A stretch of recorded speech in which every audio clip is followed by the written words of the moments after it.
At this time, I would like to introduce Mayor David A. Patriarca.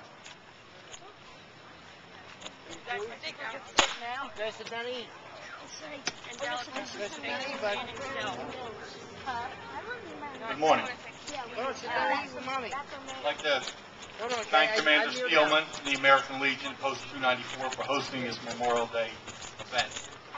I'd also like to thank VFW Post 6805 for their many years of hosting this event in the past and laying the foundation for this and future ceremonies here. I'd like to thank our special guest today, Colonel Thaxton and Command Sergeant Major Davis. It's been an honor to have been able to work with you and your staff in developing stronger relationships between our communities. I recently referenced to the Sergeant Major, our relationship is kind of like a tree falling in a forest. It doesn't make a sound.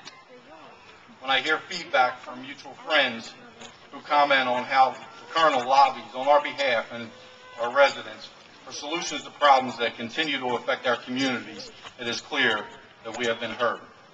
It is even clearer that we have friends at Fort Dix.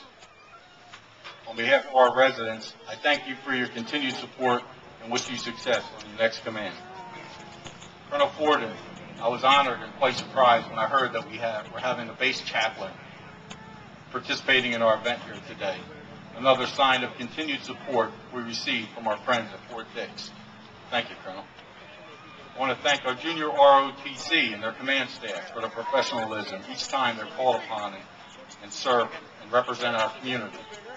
I'll always remember how proud I was in the Trenton War Memorial watching as you presented the colors during the Electoral College formalizing the election of Barack Obama as the 44th President of the United States after one of the most historical elections that has occurred here in our great nation.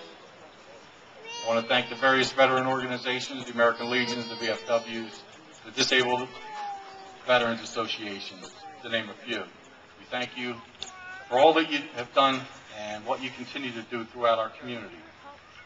I'd like to thank Ryan for singing the national anthem here today, along with members of the 305th Honor Guard and Community Choir for also joining us.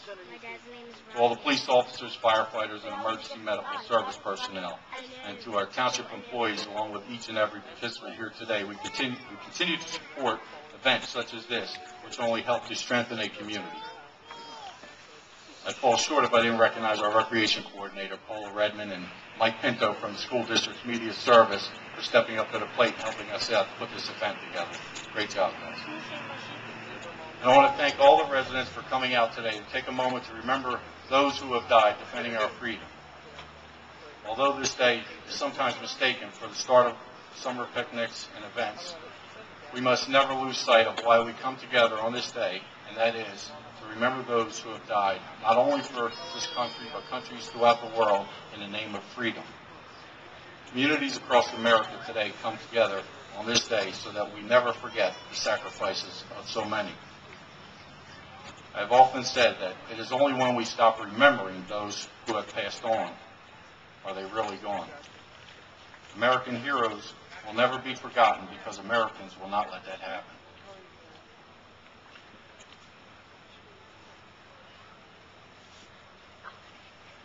Americans will always remember the sacrifices made by our heroes and their families. Therefore, our fallen heroes will always be a part of America. I'd like to leave you with a request. Take a moment, walk up to one of the many active or retired soldiers, a police officer, a firefighter, or one of our EMS, commonly seen throughout our town, and say thank you for the sacrifices, ensuring our health, our safety, and our freedom that we enjoy each day. It is our duty as citizens to always keep in our prayers those who have served and who are serving, along with their many family members they have left behind. God bless America and all those soldiers still in harm's way. Thank you.